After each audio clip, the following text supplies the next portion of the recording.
To all of you. आज क्या इतने ही लोग आएंगे?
चलो क्लास स्टार्ट करते हैं अपन। मेरे ख्याल से सब लोग आ चुके हैं ना।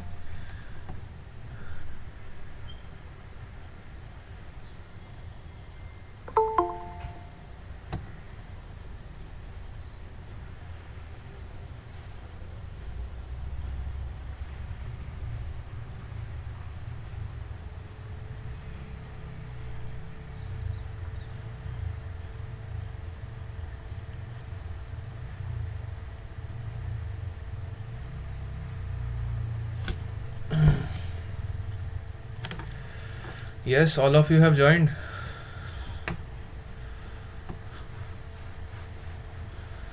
Good evening sir. हाँ, बाकी सब पता नहीं कहाँ गए, क्या हो गया भाई सबको। So, एक ही क्लास बहुत है लगता है हम लोगों के लिए। शाम वाली क्लास में सो जाते लगता है। तबीयत तो सबकी ठीक है ना?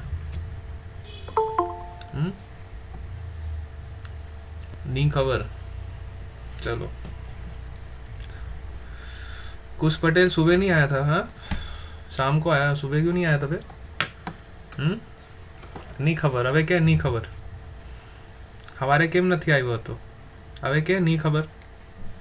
હમ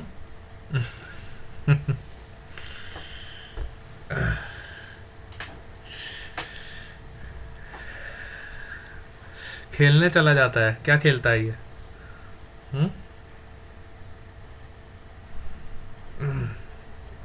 बॉल बैट? कौन बॉल फेंकता है इसको? अभी कोरोना में कौन बॉल फेंक रहा है बेटा तेरे को? बेचारा बैट पड़ा पड़ा घर पे खराब हो रहा है, कोई बॉल फेंकने वाला ही नहीं है। इसको कौन बॉल फेंक रहा है? हम्म?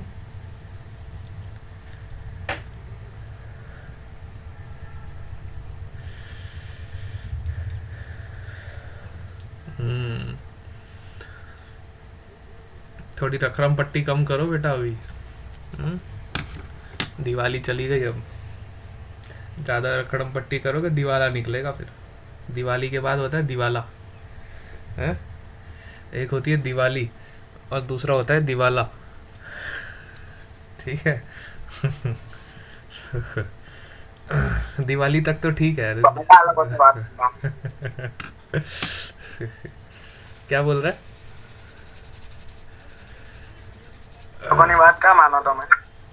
हमारी बात क्या मानो? हूँ थी तने कई बात नहीं मानी तारी। મારે નહીં આ પેલા બંનેને. कौन? नील पटेल अने चंदन? चलो, હા સર. अच्छा अच्छा अच्छा।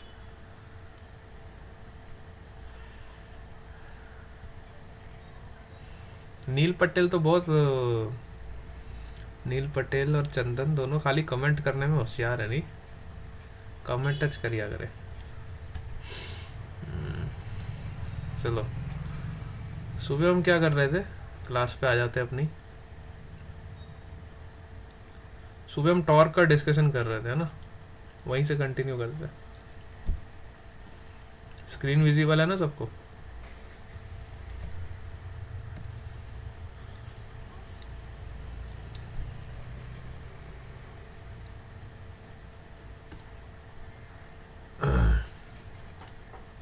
चलो ये पार्ट सबको क्लियर हो गया था। इस तरह से हमने कॉइल ली थी, देखते जाओ फटाफट, बहुत इंपॉर्टेंट है ये। अब मैं आगे इसके बेस पे ही हम अभी गैल्वेनोमीटर का डिस्कशन करेंगे, है ना। इसी के बेस पे आपके गैल्वेनोमीटर का डिस्कशन रहेगा। ठीक है, हमने मैग्नेटिक फील्ड पास कराया, और ये थीटा हमारा कॉइल के प्लेन के साथ एंगल होता था, है ना। सुबह ही मैंने आपको बताया था, थीटा जो हमारा है प्लेन के साथ एंगल है। तो इस तरह से हमने टॉर्क का कैलकुलेशन किया था, और हमने थीटा और फाई दोनों के टर्म्स में आंसर निकाला था। फाई क्या होता था हमारा, phi is the angle of this normal vector with this magnetic field, हाँ। नॉर्मल वेक्टर का जो मैग्नेटिक फील्ड के साथ एंगल होता था, ये हमारा फाई होता था। अबे इस टाइम पे कौन एंट्री आ गया अभी, इस टाइम पे किसने एंट्री मार ली? अब मुझे देखना पड़ता है एक्चुअली, यहाँ पे एकदम से वो चला जाता है। अब इसमें ना पीपीटी में क्या है ना कि मेरे को अब ये वाला स्क्रीन विजिबल नहीं होता फिर गूगल मीट का, है ना। ऐसा कोई ऐप वगैरह है तो बताना जिसमें पीपीटी के साथ अपना गूगल मीट भी दिखाई दे, है ना, क्योंकि ये गूगल मीट विजिबल नहीं होता है पीपीटी के साथ। पीपीटी जब आता है तो खाली पीपीटी दिखता है फिर। ठीक है, तो आपको दोनों टर्म्स इक्वेशन के पता होने चाहिए। मतलब सबसे ज़्यादा जो टेक्स्ट बुक में आपका यूज़ होता है वो ये वाला टर्म है, that is your NIAB sin phi. तो आपको ये चीज़ का ध्यान रखना है कि हम फाई एंगल किसके साथ मेजर करते हैं, ये बहुत इंपॉर्टेंट है ना। टॉर्क का इक्वेशन तो हमने सुबह देख लिया था किस तरह से हमने निकाला था।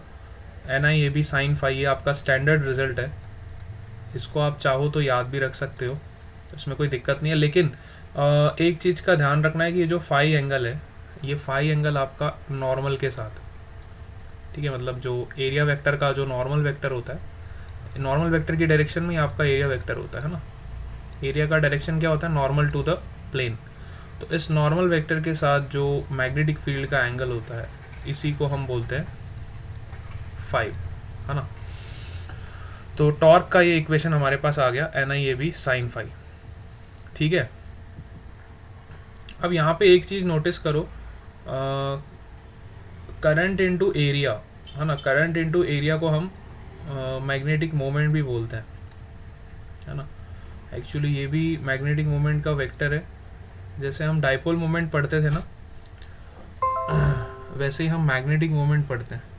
जैसे आप डाइपोल मोमेंट नहीं पढ़ते थे, डाइपोल में आप डाइपोल मोमेंट पढ़ते थे ना। डाइपोल मोमेंट में जो हम टॉर्क निकालते थे, अगर आप याद करो थोड़ी सी आपको पास्ट हिस्ट्री बता देता हूँ। चलो यहाँ से जैसे हमारे पास कोई डाइपोल का वेक्टर होता था, है ना। सपोज करो ये आपका डाइपोल वेक्टर है, और जब हम इसको यूनिफॉर्म इलेक्ट्रिक फील्ड में रखते थे, एट एन एंगल थीटा, तो यहाँ पे जो टॉर्क प्रोड्यूस होता था वो आपका होता था which is P cross E, अगर आपको याद हो तो, है ना। थोड़ा सा पिछला अपना रिवाइज करो, मैं थोड़ा सा लिंक करने वाला हूँ अभी। तो जब हम टॉर्क निकालते थे, इलेक्ट्रिक फील्ड जब हम पढ़ते थे इलेक्ट्रोस्टैटिक्स में, तो आपका जो डाइपोल वेक्टर का एंगल होता था वो थीटा होता था इलेक्ट्रिक फील्ड के साथ। तब आपका टॉर्क क्या आता था, P साइन थीटा के बराबर, ठीक है। PE साइन थीटा के बराबर आता था, है ना। PE साइन थीटा के बराबर आता था, ठीक है। ये आपका टॉर्क आता था। सिमिलरली अब यहाँ पे जब मैं लिंक करने वाला हूँ, देखो ये M वेक्टर को मैं डिफाइन करने वाला हूँ। M वेक्टर क्या होता है आपका, करंट इनटू एरिया वेक्टर, ठीक है। Area is also vector quantity. तो M वेक्टर को मैं यहाँ पे डिफाइन करता हूँ, तो मैं यहाँ पे इंट्रोड्यूस करूँगा टॉर्क वाले रिलेशन में। तो जैसे वहाँ पे मैं P क्रॉस E करता था टॉर्क को डिफाइन, है ना। इलेक्ट्रोस्टैटिक्स जब हम पढ़ते थे तो वहाँ पे हम P क्रॉस E से इस टॉर्क को डिफाइन करते थे। तो वैसे ही यहाँ पे हम M क्रॉस B से डिफाइन करेंगे, ठीक है। M क्रॉस B, ठीक है। M क्रॉस B, है ना। तो M क्रॉस B करेंगे तो MB साइन 5, है ना। MB साइन 5 आएगा। यहाँ पे हमने थीटा की जगह फाई कंसिडर कर लिया, एंगल हमने यहाँ पे फाई कंसिडर कर लिया, तो MB साइन 5 हो जाएगा।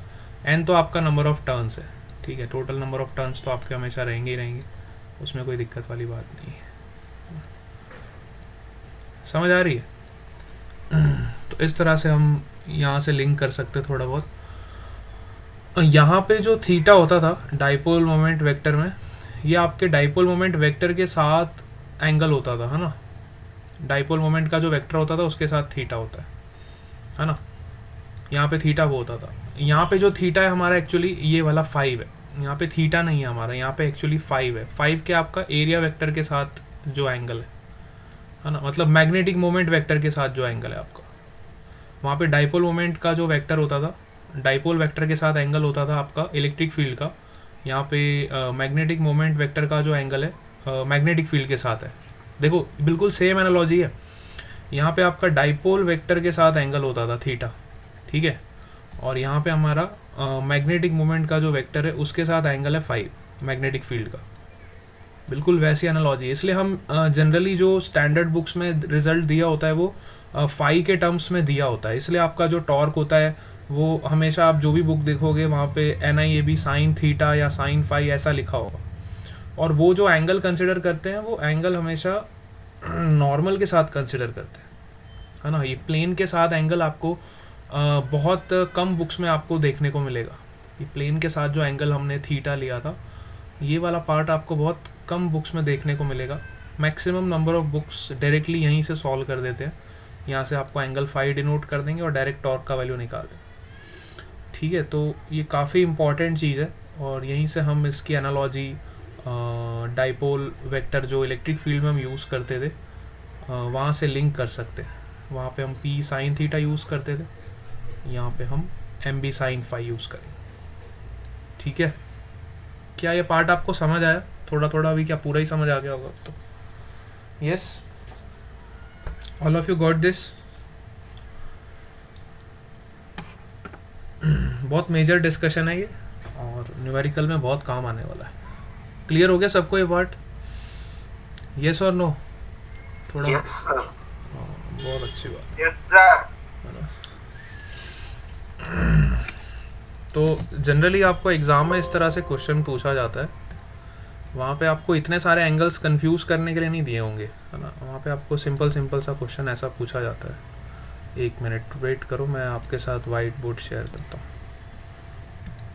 ठीक है। जनरली आपको इस तरह से सिचुएशन दी होती है।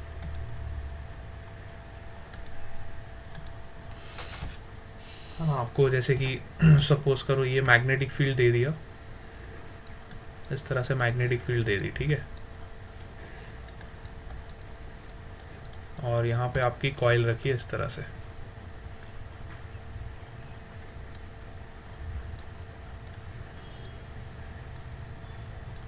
ठीक है। अब इस कॉइल में आपको बोल दिया गया है कि इस कॉइल में I करंट फ्लो कर रहा है। A current carrying coil which is placed in a uniform magnetic field will experience a force and this force will produce the torque, ठीक है। तो अब जैसे ही हमने इसको किसी एंगल पे रखा है तो हमें पता है इसका जो एरिया वेक्टर होगा, इसका जो नॉर्मल वेक्टर होगा वो इधर लाई करेगा। इसका एरिया वेक्टर का डायरेक्शन इधर होगा, which is making an angle theta with the magnetic field. अब ये थीटा हमारा असली वाला थीटा नहीं है, ये थीटा हमारा फाई है। अगर ध्यान से देखो हमारा डेरिवेशन में तो ये थीटा नहीं है एक्चुअली, ये इसको हम फाई बोलेंगे, फाई। अभी जो हमने पढ़ा है वो फाई के टर्म्स में पढ़ा है, तो मैं फाई बता देता हूँ। तो एरिया वेक्टर के साथ जो मैग्नेटिक फील्ड का एंगल बनता है उसको हमने फाई से डिनोट किया हुआ है, ठीक है। तो टॉर्क की वैल्यू आप डायरेक्टली यहाँ से भी निकाल सकते हो। अगर आप इतने सब झमेले में नहीं पढ़ना चाहते हो तो आप एक सिंपल सा लॉजिक लगाओ, आप इसको यहाँ से लिंक करो। जैसे हमारे पास डाइपोल मोमेंट का वेक्टर होता था और इलेक्ट्रिक फील्ड होती थी और दोनों के बीच का एंगल थीटा होता था, तो वहाँ पे टॉर्क कितना होता था? P क्रॉस E के बराबर होता था, ठीक है। वैसे ही हम यहाँ पे डाइपोल वेक्टर की जगह हमारे पास मैग्नेटिक मोमेंट है, तो मैग्नेटिक मोमेंट M वेक्टर होता है। M vector is nothing but current into area vector, ठीक है। तो मैग्नेटिक मोमेंट, जैसे वहाँ पे मैं डाइपोल मोमेंट का वेक्टर लेता था, वैसे यहाँ पे मैं क्या यूज़ करूँगा? M क्रॉस B, ठीक है, M क्रॉस B, ठीक है, बिल्कुल आप सिमिलर एनालॉजी आप यहाँ से लिंक करके यहाँ पे लगा सकते हो। यहाँ पे एंगल हमारा डाइपोल मोमेंट वेक्टर के साथ होता था और यहाँ पे हमारा मैग्नेटिक मोमेंट वेक्टर के साथ, ठीक है, बिल्कुल सिमिलर सिचुएशन है ना। मेरे ख्याल से आपको क्लियर हो गया होगा ये।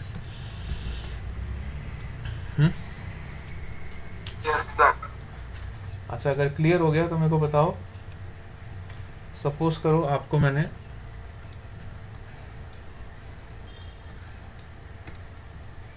इस तरह की एक कॉइल दे दी, एक रिंग दे दी, चलो ठीक है, सपोज करो आपके पास ये रिंग है, ठीक है, और इस रिंग पे ना पॉजिटिव चार्ज है, इस रिंग पे पॉजिटिव चार्ज, इसका रेडियस r के बराबर है और इसको मैंने ओमेगा से रोटेट कर दिया, ठीक है, ओमेगा से मैंने इस रिंग को रोटेट कर दिया, ठीक है, ओमेगा से रोटेट कर दिया। तो मुझे फाइंड करना है कि इस रिंग का मैग्नेटिक मोमेंट कितना हो। What will be the value of magnetic moment for this rotating ring which is rotated with the angular speed omega. Exam में आया हुआ क्वेश्चन है, बहुत अच्छा सवाल है। अब मैग्नेटिक मोमेंट आप सबको पता है ना क्या होता है। Magnetic moment is defined as current into area, ठीक है। अब आपको डायरेक्टली सिर्फ मैग्नेटिक मोमेंट पूछा था एग्जाम में, है ना। मैग्नेटिक मोमेंट हमने यहाँ पे ऑलरेडी डिफाइन कर दिया, which is current into area, ठीक है। It is a vector quantity, current into area vector, ठीक है। तो वहाँ पे मैग्नेटिक मोमेंट का आपको सिर्फ मैग्नीट्यूड पूछ रखा था कि अगर एक रिंग है जिसपे यूनिफॉर्मली डिस्ट्रीब्यूटेड है पॉजिटिव चार्ज और उसको हमने ओमेगा से रोटेट किया, तो बताओ उसका मैग्नेटिक मोमेंट कितना होगा। यस, तो मैग्नेटिक मोमेंट हम सबको पता है करंट इनटू एरिया होता है। बहुत बड़ा सिंपल सा सवाल है, अगर सिंपल से सोचो तो करंट की वैल्यू पहले हमें निकालनी है। तो करंट क्या होता है? Current is defined as charge upon time. Suppose करो इस पे चार्ज आपको दे रखा है Q, यूनिफॉर्मली चार्ज डिस्ट्रीब्यूटेड कितना है Q। हम सबको पता है करंट क्या होता है, चार्ज अपॉन टाइम, ठीक है। टाइम को मैं क्या लिख सकता हूँ? टाइम को मैं लिख सकता हूँ फ्रीक्वेंसी। 1/t को मैं क्या लिख सकता हूँ? Charge into frequency.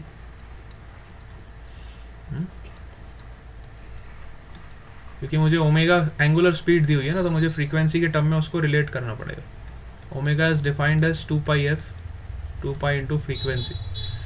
और फ्रीक्वेंसी की वैल्यू आप यहाँ से क्या लिख सकते हो? Omega upon 2π। जैसे ही आप यहाँ पे सब्सटीट्यूट करोगे तो आपको करंट का वैल्यू मिल जाएगा, which is Q into omega upon 2π। बस जैसे ही करंट का वैल्यू मिल गया, अब आप एरिया निकाल लो। अब आपको सर्कुलर रिंग दी हुई है, सर्कुलर रिंग का एरिया कितना होता है? πr²। तो जैसे ही आप करंट इनटू एरिया करोगे आपको मैग्नेटिक मोमेंट मिल जाएगा। Magnetic moment is defined as current into area, Q omega upon 2π into πr²। Pi से पाई गया तो ये क्या हो जाएगा? Q omega r² upon 2, Q omega r² upon 2। This is your magnetic moment. क्या बात समझ आई आपको?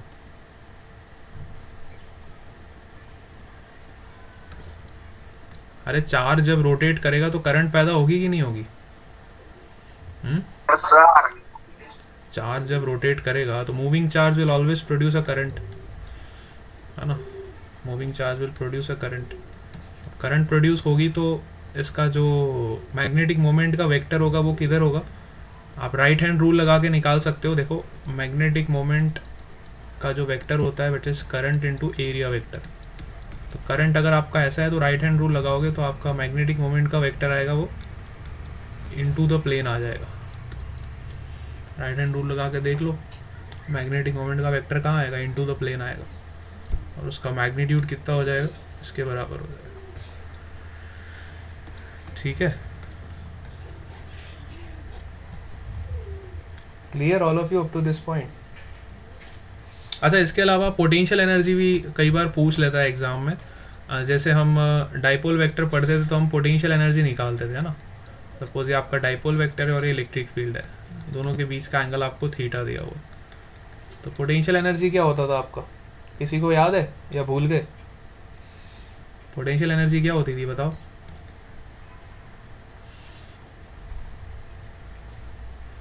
यस, किसी को याद है या भूल गए वो सब? हाँ, पोटेंशियल एनर्जी कैसे निकालते थे? अगर आपको डाइपोल का वेक्टर पता है और इलेक्ट्रिक फील्ड पता है तो आप पोटेंशियल एनर्जी कैसे कैलकुलेट करते थे? हाँ, P cos theta, very good, देखो याद है, मितेश सैनी को याद है। हाँ, है ना, it is defined as negative of p dot e, it is a dot product of dipole moment vector and electric field. इस तरह से हम डिफाइन करते थे। तो वैसे ही जब आपके पास कोई करंट कैरिंग लूप है, उसको आपने मैग्नेटिक फील्ड में रखा है, तो current carrying loop is placed in your magnetic field, तो उसका जो एरिया वेक्टर है उसका एंगल आपको दिया हुआ है, let's say 5 with respect to magnetic field, है ना। तो यहाँ से आप मैग्नेटिक मोमेंट के लिए आप पोटेंशियल एनर्जी निकाल सकते हो। बिल्कुल सेम एनालॉजी है, जैसे यहाँ पे आप पी वेक्टर लिखते थे, यहाँ पे आप लिखोगे एम वेक्टर, यहाँ पे आप इलेक्ट्रिक फील्ड के लिए ई वेक्टर लिखते थे, यहाँ पे आप मैग्नेटिक फील्ड के लिए बी वेक्टर लिखोगे। तो ये आपकी पोटेंशियल एनर्जी होगी, ठीक है। मेरे ख्याल से इससे ज़्यादा तो आपसे कुछ नहीं पूछेगा इसमें। पोटेंशियल एनर्जी पूछ लेगा, ज़्यादा से ज़्यादा टॉर्क पूछ लेगा, उससे ज़्यादा फोर्स पूछ लेगा। अब मैं आपको एनालॉजी बताता हूँ किस तरह से आपको कनेक्ट करना है। सबसे पहले हमने निकालना सीखा मैग्नेटिक फील्ड। आपको कोई भी एलिमेंट दिया हो, चाहे सर्कुलर एलिमेंट दिया हो, चाहे वायर दिया हो, चाहे कुछ भी दिया हो, आपको मैग्नेटिक फील्ड निकालनी सबसे पहले आनी चाहिए। इसके लिए हमने 2 लॉस पढ़े थे, one is your Biot Savart law and second one is your Ampere's law. Once you have calculated the magnetic field, फिर आपसे वो क्या पूछेगा, बेटा फोर्स फाइंड करो, what is the magnetic force. Magnetic force निकालने के लिए आपको मैंने सुबह सुबह ही बताया था, I into l cross b. आपके पास इक्वेशन है, आप मैग्नेटिक फोर्स निकाल सकते हो यहाँ से, ठीक है। जैसे आपका मैग्नेटिक फोर्स निकल गया, उसके बाद वो आपको बोलेगा बेटा टॉर्क फाइंड करो, टॉर्क से रिलेटेड आपसे बातें करेगा, है ना। जैसे ही आपका टॉर्क निकल गया, तो टॉर्क के बाद हमें पता है जैसे हम टॉ को डी थीटा से मल्टीप्लाई करते हैं और इंटीग्रेट करते हैं तो हमें वर्क डन मिल जाता है, और वही वर्क डन आपका पोटेंशियल एनर्जी के फॉर्म में स्टोर हो जाता है, ठीक है। तो यहाँ से हमें पोटेंशियल एनर्जी मिल गई, ठीक है। तो ये सारी चीज़ें देखो आपस में लिंक्ड है। तो जब भी आप शॉर्ट नोट्स बनाते हो तो आप इस तरह का फ्लो चार्ट बना सकते हो। पहले मैग्नेटिक फील्ड बता दो, फिर वहाँ से फोर्स को लिंक कर दो, फोर्स की वैल्यू दे दो। अब माइंड में जो आप बनाते हो ना, तो इस तरह से अब फोर्स निकालने के लिए हमारे पास कौन सा रूल होता है, तो राइट हैंड थंब रूल होता है। अब राइट हैंड थंब रूल यहाँ पे छोटा सा बॉक्स बना के यहाँ पे शो कर दो, ठीक है। इस तरह से आप माइंड मैप बना सकते हो, ठीक है। वर्क डन को कनेक्ट करो, टॉर्क को कनेक्ट करो, बहुत सारी चीज़ें हैं। कहीं कहीं जगह पे आप इसको और भी कनेक्शन कर सकते हो। जितना डिटेल में आप पढ़ते जाओगे उसको कनेक्शन करते जाओगे, ठीक है। बात समझ आ रही है? इस तरह से आप कहानी शुरू कर सकते हो। उसके बाद एक फोर्स होता है लॉरेंट्ज फोर्स, है ना। मैंने आपको लॉरेंट्ज फोर्स भी बताया था कि लॉरेंट्ज फोर्स को आप कैसे कनेक्ट करोगे। लॉरेंट्ज फोर्स तो आपका जो नेट फोर्स होता है वो होता है Q into e plus Q into v cross b, ठीक है। ये आप लॉरेंट्ज फोर्स पढ़ते थे, ये आपका नेट फोर्स होता था जो इलेक्ट्रिक फील्ड और मैग्नेटिक फील्ड के प्रेजेंस में होता था, ठीक है। तो आप इसको कैसे कनेक्ट करोगे, देखो सबसे पहले आप लॉरेंट्ज फोर्स लिखो, अब फिर लिखो assuming that there is no electric field, तो इस वाले फोर्स को 0 कर दो। फिर V क्रॉस B में आपको मैंने बताया था, जब हम Q into v cross b वाला कंसेप्ट किसी वायर पे लगाते हैं, है ना, या कंडक्टर पे लगाते हैं, तो हमें ये रिलेशन मिलता है I into l cross b. Actually ये जो I into l cross B का रिलेशन है, ये आया यहीं से है, Q into v cross b से। जब आपका चार्ज मूव करता है किसी वायर में, तो उसकी वजह से जो करंट पैदा होती है, उसकी वजह से जो फोर्स जनरेट होता है, जब हम इसको मैग्नेटिक फील्ड में रखते हैं, तो वो तब वो आता है I into l cross b, ठीक है। ये इसका जो जन्म हुआ है यहीं से हुआ है, Q into v cross b से ही हुआ है। असल में आपका मैग्नेटिक फोर्स ये है ना, this is your real magnetic force. यहीं से ये हमने डिराइव किया है, वायर पे जब हमने लगाया था तो मैंने आपको इसका डेरिवेशन भी कराया। तो इस तरह से जब आप कनेक्शन करते जाओगे तो चीज़ें को याद रखना काफ़ी ईजी हो जाएगा। अब बताओ आपने इतने से माइंड मैप में कितने सारे कंसेप्ट एक साथ पढ़ लिए, ठीक है, अब छोटा सा ऐसा कुछ बनाओ और अपने नोट्स को जितना आप सिंक्रोनाइज करते जाओगे उतना बढ़िया आपका कनेक्शन होते जाए। ठीक है, सबको क्लियर हो गया यहाँ तक?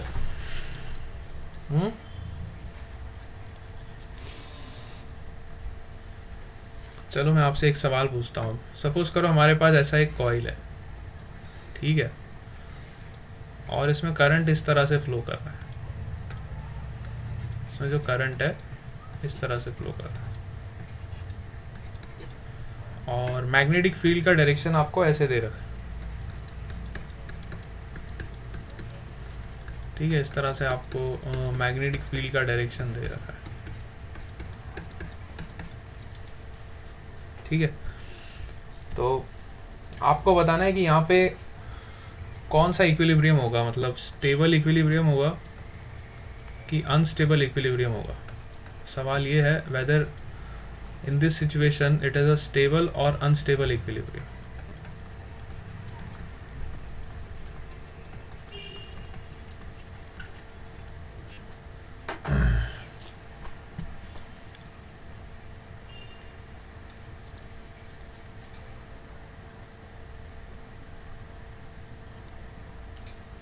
यस, अब इस तरह के सिचुएशन को सॉल्व करने के लिए सबसे पहले आप क्या सोचोगे बताओ?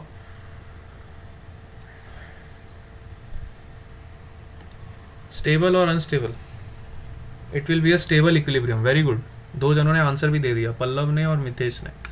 हाँ बेटा, स्टेबल कैसे होगा? What is the reason? बाकियों को भी बताओ, उन्हें भी पता लगे कि ये स्टेबल कैसे है, how it is a stable equilibrium.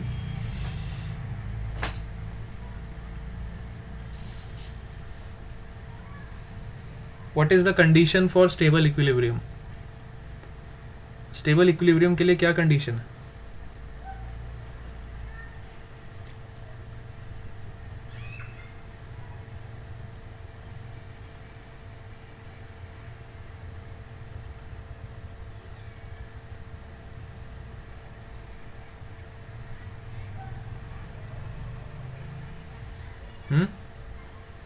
Every forces cancel out each other and torque is equal to zero. बिल्कुल सही बात है।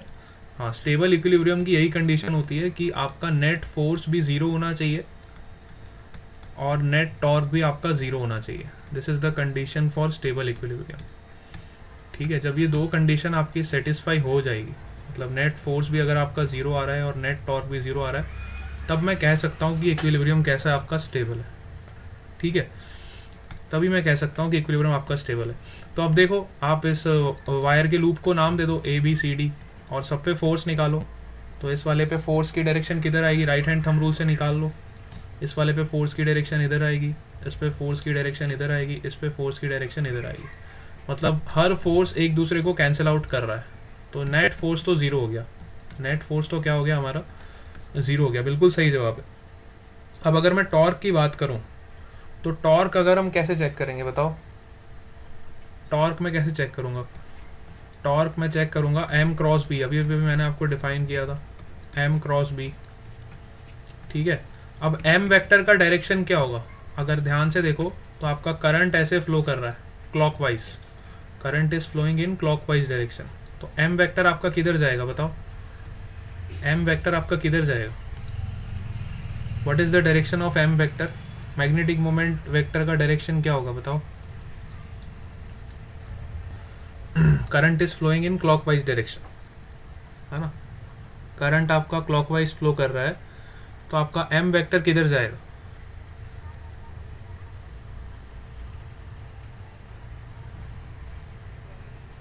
यस,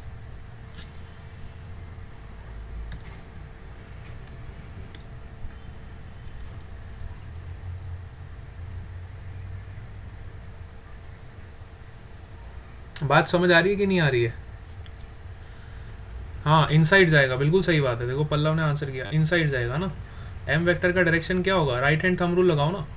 आप अपनी फिंगर्स को करंट की डायरेक्शन में कर्ल करोगे तो आपका थंब अंदर की तरफ जाएगा। तो M वेक्टर का डायरेक्शन होगा इनटू द प्लेन, और B वेक्टर भी आपको क्या दिया हुआ है?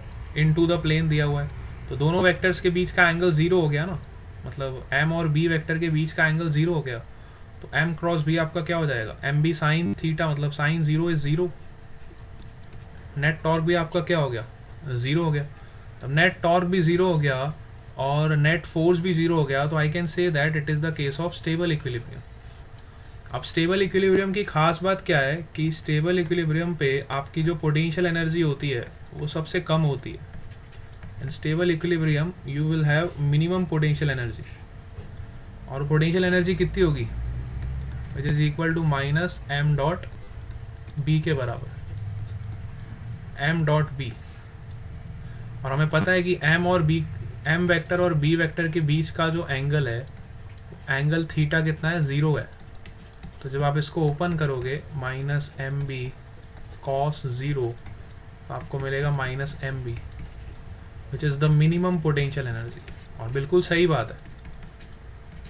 तो जब आपका स्टेबल इक्विलिब्रियम स्टेट अचीव होगा, उस स्टेट पे आपकी जो पोटेंशियल एनर्जी होगी वो सबसे कम होगी, सबसे कम पोटेंशियल एनर्जी आपकी होगी स्टेट, ठीक है ना, 0 नहीं होगी। ये गलत बात है, देखो पोटेंशियल एनर्जी 0 नहीं होगी। बहुत बच्चे यहीं पे गड़बड़ करते हैं। ऑब्जेक्टिव में जब क्वेश्चन आता है तो वो ये पूछता है कि जब आपका स्टेबल इक्विलिब्रियम अचीव हो गया तो क्या आपकी पोटेंशियल एनर्जी भी 0 हो गई। The answer is no, potential energy is minimum, it is not 0, it is minimum potential energy.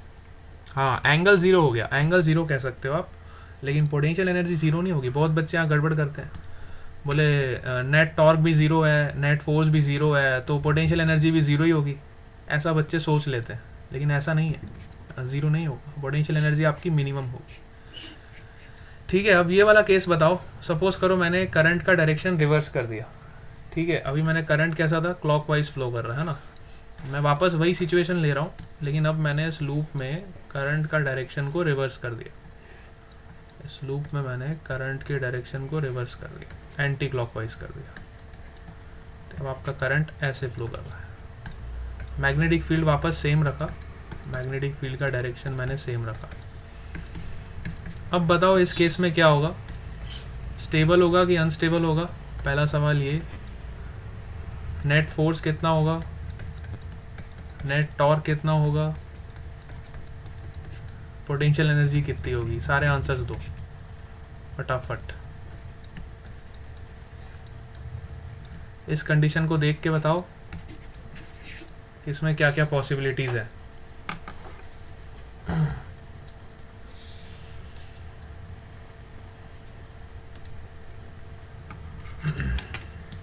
Unstable equilibrium होगा, वेरी गुड।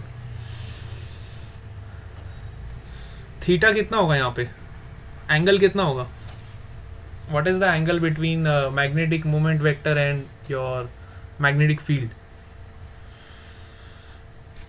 180 डिग्री। हाँ बिल्कुल सही बात है, 180 डिग्री होगा, तो भी स्टेबल होगा। 180 डिग्री पे भी स्टेबल होगा क्या,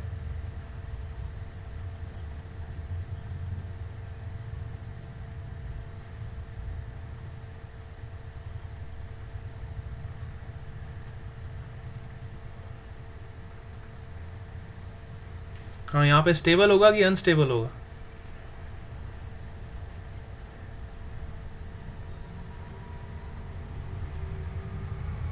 ये काफ़ी अच्छा केस है। अब यहाँ पे देखो बहुत अच्छा डिस्कशन होने वाला है। चलो मान लिया, मतलब मान लिया क्या है ही, यहाँ पे देखो आपका जो करंट है वो एंटी क्लॉकवाइज डायरेक्शन में फ्लो कर रहा है। एंटी क्लॉकवाइज का मतलब है आपका जो मैग्नेटिक मोमेंट का वेक्टर होगा आउट ऑफ द प्लेन होगा, और जो आपकी मैग्नेटिक फील्ड है वो इन टू द प्लेन है। तो दोनों वेक्टर्स के बीच का एंगल कितना बन रहा है, 180 डिग्री बन रहा है। दोनों वेक्टर्स के बीच का आपका एंगल कितना बन रहा है, 180 डिग्री। अब अगर मैं फोर्स की बात करूं तो फोर्स का डायरेक्शन किधर होगा, मैग्नेटिक फील्ड आपके अंदर है, करंट ऊपर है, तो यहाँ पे आपका फोर्स इनवर्ट जाएगा। अगर इस वाली ब्रांच में बात करूं तो आपका फोर्स यहाँ भी इन्वर्ट जाएगा, ठीक है। फोर्स आपका सब जगह से इन्वर्ट ही होने वाला है। अगर यहाँ भी बात करूँ तो यहाँ भी आपका फोर्स इन्वर्ट जाएगा। फोर्स आपका आउटवर्ड नहीं होगा, इनवर्ट डायरेक्शन में होगा, लेकिन अभी भी आपका नेट फोर्स तो 0 ही है। अगर मैं नेट टॉर्क की बात करूँ तो टॉर्क क्या होता है हमारा, m cross B. m cross B का वैल्यू भी हमें 0 ही मिलेगा। M B sine 180 is always 0। तो now comment on the potential energy. इसका पोटेंशियल एनर्जी क्या होगा, पोटेंशियल एनर्जी क्या होगा बताओ? Potential energy is the deciding factor कि ये स्टेबिलिटी को अचीव करेगा कि नहीं करेगा। यहाँ पे इसका पोटेंशियल एनर्जी डिसाइडिंग फैक्टर होगा कि स्टेबिलिटी को अचीव करेगा कि नहीं करेगा। पोटेंशियल एनर्जी कितना आएगा यहाँ पे बताओ? Which is m cross m dot B, negative of m dot B, है ना? ठीक है, तो जब आप डॉट प्रोडक्ट करोगे you will get minus M B cos 180 degree which is plus M B. मतलब ये आपकी मैक्सिमम पोटेंशियल एनर्जी आएगी आपकी। इससे ज़्यादा तो पोटेंशियल एनर्जी पॉसिबल ही नहीं है। Potential energy is maximum, potential energy is maximum.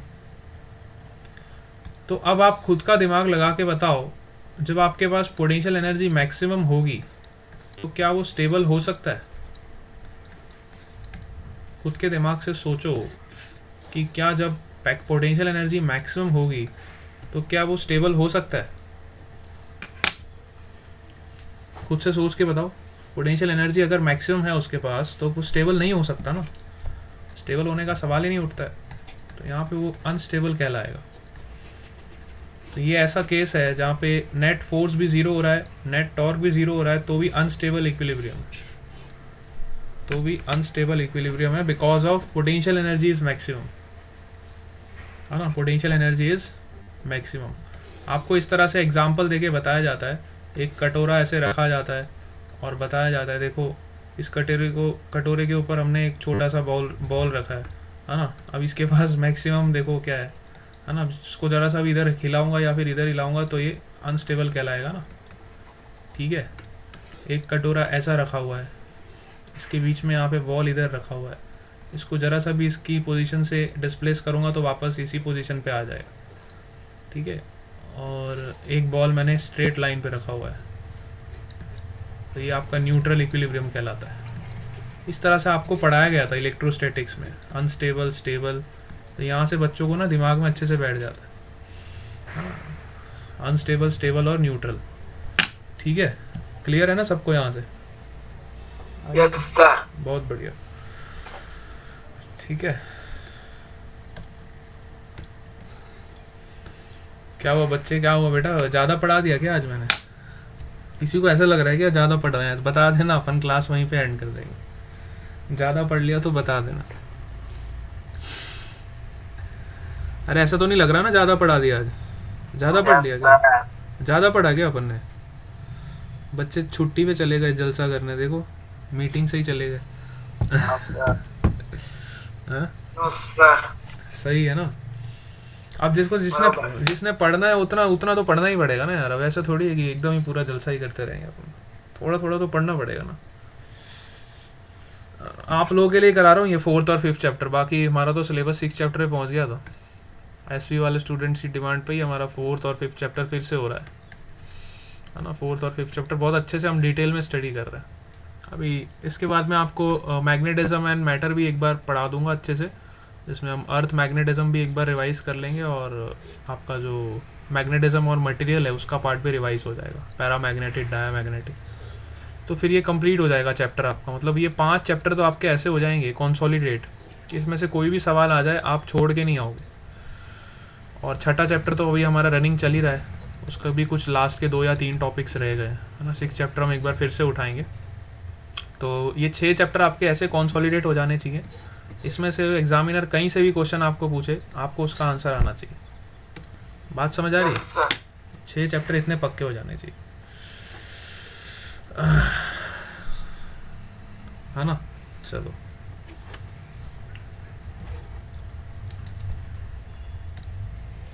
आज पता है इंटरनेशनल मेंस डे है, पता है आपको?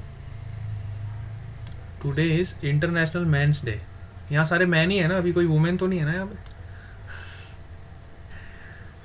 मतलब कोई गर्ल तो नहीं है ना यहाँ पे? चलो सब बॉयज ही हैं, है ना? International men's day. What is the benefit of international men's day? आप सभी ने अपने पापा के एक्सपीरियंस देखे होंगे, अब तो बड़े हो गए हो आप लोग, नहीं हो गए कि नहीं हो गए? आज आपको एक मैन का कंट्रीब्यूशन बताता हूँ। एक मैन का कितना बड़ा कंट्रीब्यूशन होता है हमारी सोसाइटी में। मैन आपके फादर भी हो सकते हैं, वो मैन आपके ग्रैंडफादर भी हो सकते हैं, कोई भी हो सकता है ना, आपके अंकल हो सकते हैं, जो भी आप जिसको आप अपना गॉड फादर मानते हो, ठीक है, सबके लिए अलग अलग होता है ना। तो today is your international men's day, ठीक है।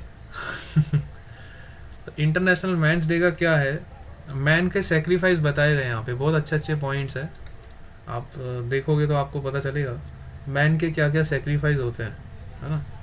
तो man is the beautiful part of God creation. God का सबसे बढ़िया क्रिएशन कौन है, मैन, ठीक है, जो हर स्टेज में कॉम्प्रोमाइज़ करता है। आप लोग अगर एग्रीड हो तो हाँ कर देना। क्या आप लोगों ने कभी कॉम्प्रोमाइज़ किया है? सबने किया होगा। यस, सबसे ज़्यादा कॉम्प्रोमाइज़ किसको करना पड़ता है? एक मैन को करना पड़ता है। सबसे ज़्यादा कॉम्प्रोमाइज़ कौन करता है बताओ? एक मैन को करना पड़ता है। अगर आपके पास एक छोटी बहन है और आप उसके बड़े भाई हो, तो पहले तो आपका कॉम्प्रोमाइज़ क्या होगा? चॉकलेट्स का कॉम्प्रोमाइज़ होगा। छोटी बहन है तो चॉकलेट आपकी सारी खा जाएगी ना, तो पहला कॉम्प्रोमाइज़ तो चॉकलेट का हो गया। अगर आप एक बहुत अच्छे बेटे हो तो आप चाहते हो कि मेरे फादर के फेस पे हमेशा स्माइल रहे, ठीक है, फिर वहाँ के लिए आप उनको उस फेस पे स्माइल लाने के लिए again you have to compromise, है कि नहीं? सही सही बताओ, एकदम रियलिटी बातें कर रहा हूँ। फादर के फेस पे स्माइल लाने के लिए again you have to compromise, because you are a man and it is a international men's day, ठीक है। अच्छा मान लो आपको कोई लड़की पसंद आ गई है और आप उसके पीछे पड़े हुए हो, ठीक है, तो again you have to compromise, आपको उसको हर चीज़ दिलानी है जो उसकी डिमांड है, because it is international men's day, ठीक है। तो कहने की बात यह है कि मैन के जीवन में देखो कितना बड़ा कॉम्प्रोमाइज़ है ना, इतना बड़ा सेक्रीफाइस एक मैन का होता है। और अगर सपोज करो आप कोई बड़ा काम करने जा रहे हो, कोई बिजनेस करने जा रहे हो, तो लोन भी आपको ही लेना है, again you have to compromise at the cost of money. Money का भी टेंशन आपका ही है सारा। तो देखो एक मैन के जीवन में, क्योंकि अब आप 12th पास होने वाले हो, फिर आप कॉलेज में जाओगे, फिर आप फादर बनोगे, कभी ना कभी तो बनोगे ही ना, तो आप भी कभी ना कभी मैन बनने ही वाले हो। तो पहले ही उसके कॉम्प्रोमाइज़ को अच्छे से स्टडी कर लो, ताकि जब आप मैन बनो तो आप ये सब चीज़ों से प्रॉपरली एकदम वाकिफ़ हो। ऐसा नहीं हो सब कुछ नया नया दिखाई दे रहा है, ये सबके साथ होता ही होता है। कोई नया मैन बना है या कोई पुराना मैन हो गया है उसके साथ भी ये है ही, है ना, ये ट्रूथ है, दिस इज़ द ट्रूथ, ठीक है। चलो ठीक है, ज़्यादा नहीं बताऊंगा, बहुत सारे पॉइंट्स हैं एक्चुअली, आप लोग इसको देख लेना, मैंने रखे हुए हैं स्टेटस पे, तो 3-4 पॉइंट्स मैंने आपके साथ बता दिए, बाकी आप देख लेना, ठीक है। तो हम आगे चलते हैं अपने कोर्स पे। आपके साथ क्या है? मेरे साथ अभी कुछ नहीं है, अभी मैं मैन बना नहीं हूँ अभी मैं आप लोगों की तरह सिंगल ही हूँ, है ना, ठीक है। I am not a man year, लेकिन हाँ मैंने सारे पॉइंट्स कंसिडर कर लिए हैं, ताकि आगे कभी बनना हो तो अपने को पता रहना चाहिए, ठीक है, इसलिए मैंने आपके साथ भी शेयर कर दिया, ठीक है। कोई वुमेन तो नहीं है ना यहाँ पे अपने पास? सारे मैन ही मैन है ना, सब मैन ही बनने वाले, फिर ठीक है।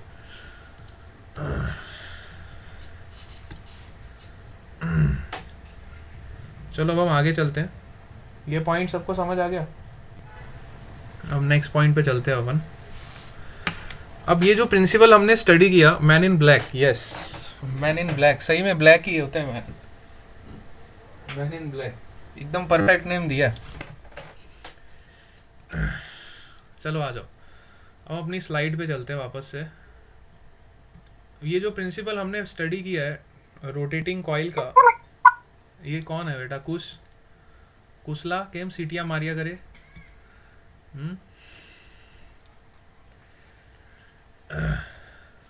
अरे क्लास एंड कर दे क्या? अभी देखो सब बच्चे गायब हो गए।